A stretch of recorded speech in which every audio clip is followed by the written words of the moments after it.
Hello and welcome to Alongside, the podcast from Standard Club for the shipping industry across the world. I'm Kait Borsay. In this episode, as the industry becomes more and more reliant on connected technology, how much of a threat are cyber attacks to maritime and what needs to be done to counter those threats? There is a real distinct lack of reporting in this area. I think that's really masking the true scale of the problem. At the moment, it isn't clear to an individual ship owner how they benefit from sharing that information.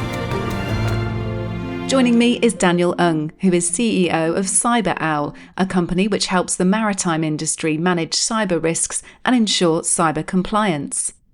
Also with us is Georgie Furness-Smith, who's Senior Cyber Underwriter and Head of Maritime Cyber at Axis Capital.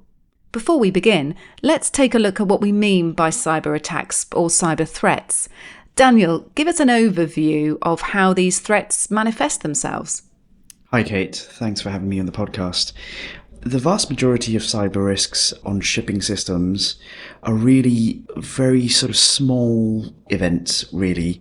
I think we build up this view of cyber attacks on shipping systems a little bit like a sort of James Bond scene straight out of that storyline, where you've got the manifesting of attacks on computers that ground ships to a halt and drive them into reefs. The reality is it's far from that in terms of likelihood and frequency. Not to say that's not possible, but just quite a remote likelihood of that happening. Most of it comes in the form of bits of ransomware, extortion, really criminals trying to make a quick buck from a shipping company. And that's really how we end up seeing most of the attacks manifest. We'll get into more detail a little further on into the podcast. Georgie, I think it's important to put some further perspective on this for maritime. What's the current level of threat and what's changed in the last 5 to 10 years in the sector? Thank you, Kate. I would say in the last sort of 5 years, the main thing that's changed is the perception and appreciation of the threat. And I think that's especially true now that we've seen a couple of incidents that have been widely reported within the maritime industry, which has given us a real sense of what the repercussions could be. I also think that it's important to note that maritime businesses are just like any other business. And generally, we have seen the incidence and severity of attacks across all industries increasing, not just maritime. So I guess the reason I've just said that is because I want to stress that maritime businesses themselves are at risk from cyber events. So for example, ransomware attacks on their corporate networks. It's not just their vessels that are vulnerable. And I think that's the point to stress. Why has the issue then become more important from an insurance perspective, just to offer your specialism to this? So I think probably the easiest way to answer that is in two parts. Firstly, owners are definitely far more aware of the risk to their business, and they know that they have a gap in their cover from their hull and machinery policies. So this means that any property damage that occurs on their hull policies as a result of a cyber attack would not be covered. So essentially they need a separate cyber insurance policy for that. And then secondly, we've seen the severity and frequency of cyber attacks increasing over the years. So it's become essential that companies like mine at Axis can offer a solution to meet that problem. And that's an ongoing challenge, really, because the property damage side of the cyber market is a much newer, more developing area of the cyber insurance market. So it's sort of a constant evolving process. I'd like to talk about some examples, really, so we can start to illustrate what might happen in the event of a cyber attack. Daniel, from your experience here, and let's try and use shipping as the example if we can. Do we have some genuine examples here that we can paint a picture with? Sure. Let me talk you through an example that we were working on earlier this year. So this was roughly around the end of February. Clearly, the whole world was on heightened alert for what was going on in the Russia-Ukraine conflict. And so as a business, we were particularly vigilant, working with our customers, looking for any evidence of nation-state activity. Attacks that originate are as motivated by sort of nation-state activity. And in this particular case, on board 8 vessels across 2 different customers and 8 very different types of vessels, almost purely by coincidence, we think, we found evidence of some malware that was designed to get itself on board the vessel, or get itself on board a computer, really, whether that's on a vessel or anywhere else, but also then spread its way across the network, in this case on board the vessels, and designed to give the attacker full control of that machine. So whether that is replacing the files on the machine, shutting it down, stealthily trying to copy information off the back of the machine, or simply executing a new command or process on that machine, this particular piece of malware was designed to do that. And when we looked at it, it became very obvious that it was related to a family of malware called PlugX. Now, PlugX is not a new thing. It's been around for quite a few years, and actually it's more famously known for matters of political espionage rather than necessarily commercial espionage or for ransomware or for ransom activity. The malware had found its way onto what is called operational technology on board the vessel. These are the computers that drive the actual operations of the vessel themselves. So whether these are navigation systems or engine control systems or ballast and water treatment systems on board the vessel, these are clustered into a category of computers called operational technology. And clearly, if it's an attack on just the traditional information technology or IT on board the vessel, then really what you end up losing is data and information. But if the attack is on operational technology, then there is a potential effect on the operations of the vessel and the safety of the vessel. But given the way vessels are constructed, given the controls that have been put in place with these customers, there was no evidence of any control on the vessel systems at all. So what have we learned from that in terms of typical things on board for cybersecurity for onboard systems? The first is often separation of what is the more traditional IT on board the vessel and the operational technology is happening. And where it's happening, it has a good layer of control. The second is this is collateral damage, as far as we can tell. So it's not as if there is an organization that is directly trying to target that specific vessel itself. This just happens to be collateral damage, got itself into the vessel. So the aim would be what in terms of the particular malware attack? Often we don't know. Malware can be designed to execute a particular purpose, in this case, most commonly known and used for political espionage. But when it's released out into the world, it can be used and reused for all sorts of different reasons, and sometimes not in a very targeted way. So in the industry, we call this the spray and pray approach, where the perpetrator just releases it out, hopes it takes hold of some computer, and then executes their sort of objective once it's taken hold. But it doesn't necessarily mean they're being really, really targeted about a specific computer, about a specific vessel. Georgie, let's bring you into this because I'm fascinated from an insurance point of view, really, how you're able to get involved and whether it matters that you don't always know what the end game is here. If a vessel, for example, is the subject of a cyber attack, what Daniel's been telling us is often we don't really know why. When you're asking questions as the insurer, is that quite a frustrating element of it, that you don't know necessarily what the end game is or was? I think that's the main thing with cyber insurance, that their end game's probably always changing. There's no, as soon as we figured out one thing, they've moved on to something else. So we are constantly reviewing what we're doing and trying to find out what the next target or strategy would be. As Daniel says, it's often hard to find out what the motivation is, and it's not often that they will just, you can get in touch with whoever has done this and ask them why. It's not, it doesn't really work like that. So we often will never know. From an insurance point of view, what are the big issues here that you're having to effectively clean up after, I suppose? I think the main worry that people have is, well, from an insurance perspective, is the property damage that might arise from a cyber attack on a vessel. So a vessel colliding or grounding because of lack of control. But we haven't seen that happening before. It doesn't mean it can't happen, it just hasn't happened yet. So that's the sort of disaster, catastrophe loss. But when we're talking about everyday losses, it's the business interruption that people are worried about, the cost incurred with business interruption, the cost incurred with having to, as Daniel says, clean up after these people, remove the malware, start systems up again, the sort of attritional losses, the everyday smaller losses. But then I guess the main thing to say here is that there is a real distinct lack of reporting in this area. So I think that's really masking the true scale of the problem. Only a certain number of ship owners want to put their hands up and say, this has happened to me publicly. So I think if companies are willing to anonymously report the threats that they'd experience, we would be able to understand a lot more the true scale of the problem.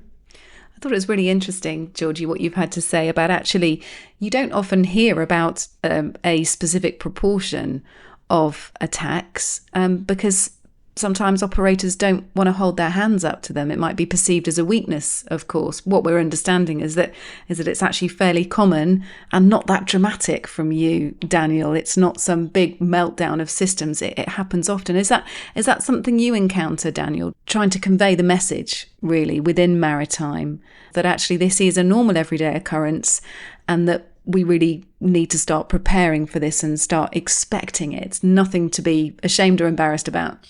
There's a few things there to unpack, I think. I think the first thing is that if we spend all of our energies as a sector trying to prepare for very extreme outcomes, then chances are we are investing our time and effort in defending ourselves against outcomes that are very, very, very low likelihood in terms of what's happening and completely missing the attritional losses, as Georgie puts it. And in the end, in terms of net loss to the business, we've ended up investing a huge amount in something that we never experience. And that creates a level of disillusionment, I think, at the management level, because all that investment is not necessarily being seen as paying off, per se. At the moment, it isn't clear to an individual ship owner how they benefit from sharing that information. So what we try to do with that narrative is to say, look, reporting on or sharing some information on a loss or an incident is one thing, but actually if you report and share and also share what risks were manifesting or what vulnerabilities were exploited to get there, then actually everyone benefits by shutting down those vulnerabilities, because it's very common for attackers who tend to be very lazy, quite frankly, to use the same weapon twice. And if you can start to shift the narrative so it's all about learning about those backdoors so we can all collectively close them before they manifest into losses, then I think the business case for sharing becomes a lot more evident. How important is then the sharing of information within the maritime industry, Daniel?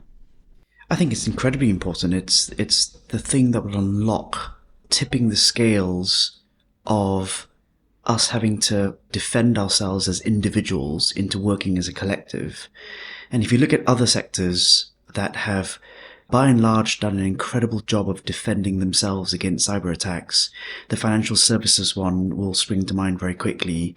And they went through exactly the same process, starting off in a rather sort of defensive, secret way of not wanting to share information, to what we have today, which is an incredible level of threat intelligence and information sharing, which makes the entire financial services sector much, much stronger. Shipping has a tradition of being quite secretive. Information advantage is viewed as a real advantage in shipping, and I think in some ways probably still is, even if that's changing very quickly as things go. And so that view of being secret and having information advantage is what's driving us to be very careful about sharing. But there are lots of other areas where we have gone beyond that and grown out of that, like in piracy, for example, where we now know that sharing means we are collectively stronger against the perpetrator. So absolutely very critical. Your company, Anna, is working with the Singapore Shipping Association. How does the partnership work and what have you learnt? The background to this is that the Singapore Port Authority, so the MPA, are looking to set a standard really for Singaporean shipping companies in terms of their cyber maturity, because there is a sense that whilst you've got perhaps some of the larger shipping companies that have been more on the front foot and managing the risks surrounding cyber attacks, there are loads and loads of other companies down that supply chain that are perhaps not as prepared and not as aware and not as educated. And so some ability to understand the maturity across the shipping sector in Singapore, and benchmark that across the various areas of cyber capabilities becomes very meaningful and very powerful, because then you're able to say, actually, we're good in these areas, but we're kind of below the benchmark and below the average in those areas. How does that present without obviously going into too much technical detail? You've talked about achieving a level of maturity. How would that company, or how would any company do that if they were to do that set to the standards that they are looking at implementing in Singapore? Sure. Well, I mean, one very simple way of thinking about the different areas of cybersecurity capability is something called the 5 pillars of the NIST framework. So it simply says, can you identify the risk? And there's a bunch of things that help you prove that you can identify the risk. Can you protect yourself from the risk? So can you put up the gates that stop the criminals from coming in? Can you detect when someone's breached? Can you respond on a detection? And then can you recover? And simply with each of these 5 areas, having some strength in being able to identify, protect, detect, respond, and recover will then give you a sense of whether you can survive an attack and just continue business despite being attacked. Because there is no way you can completely stop an attack 100%. And in some ways, that's a fool's mission, really. What's much better is to say, let's do what we can to protect ourselves from being attacked, but let's assume we will be attacked, and then how quickly can we stand up again and continue business with as minimal interruption as possible and with as minimal losses as possible. And that is a far better way of being a cyber mature organization. What are the complexities for you here, Georgie, from an insurance point of view? And what do organisations or members even need to have in place to protect themselves in terms of insurance? What's the basic requirement here, really? So I think there are 2 things really that they need to have in terms of insurance. Firstly, they should have a traditional cyber insurance policy, which covers them from, covers their balance sheet from risks such as ransomware, which are the bigger risks that Daniel was talking about earlier, and covers also business interruption and various other things. And then the second thing they would need is a vessel property damage cover. So that covers the gap that they have in their hull and machinery policy, and means that if there was any physical damage caused by a cyber event, they could collect it from our insurance policy. And Daniel, I'm interested to know, obviously having your insurance in place is, fundamental, but how do you start to clean up after an attack? How does the practical side of this work? You obviously need your cover, and that comes from Georgie, but how do you go about starting to mop up after an attack? We think of it in 3 phases. So the first phase is roughly around the first 24 hours. It could be 12 hours, or it could be 6 hours, depending on how severe the incident is. But within that phase, your entire focus is to contain the spread of the attack and to get in the case of vessels, to make sure the operations of the vessels are safe. That's your only concern within that first phase. We think of it as the first 24 hours. After that, the second phase is all around restoring, rebooting, getting business back on track and continuing to operate.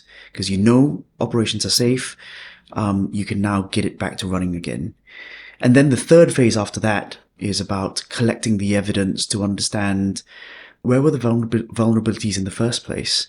How do we collect the information that's required to go back to the insurers to say, hey, look, these are the actions we took, these are the controls we put in place, and yet, unfortunately, we suffered a loss. What further information do you need to process the claim? But I think sometimes people get the order of this wrong, and I think sometimes, particularly in phase 1 and phase 2, people think, first thing, just get business back up and running again. Well, unfortunately, in the world of shipping, you are talking about lives out at sea, and you're also talking about, big chunks of metals floating around. So the primary focus is always safe vessel operations. Then it's business interruption. So actually, within our cyber insurance policies, we have an instant response team, and that has a dedicated 24/7 hotline number, which provides a suite of experts that can help triage the event. So if it's a bank holiday, for example, and you can't get hold of the insurance underwriter, you would just call this 24/7 number, and experts will be on hand to help with anything from salvage or a ransomware event. It might be lawyers, anything that happens to do with the cyber event on board a vessel, or indeed your business network. There's someone on hand to help triage that so that the problem can be solved as quickly as possible. And with one eye on the future, I'm curious to know where your predictions might be. Will cyber attacks become even more commonplace? Are you anticipating that, Georgie?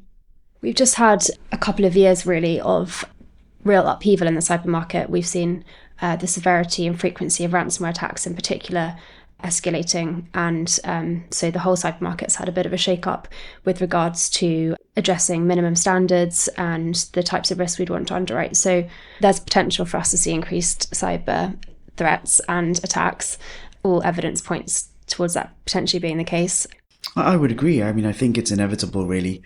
And it's inevitable mainly because we are embracing connectivity, more data, faster data, remote control, to drive some of the bigger objectives in the sector, decarbonization, green shipping.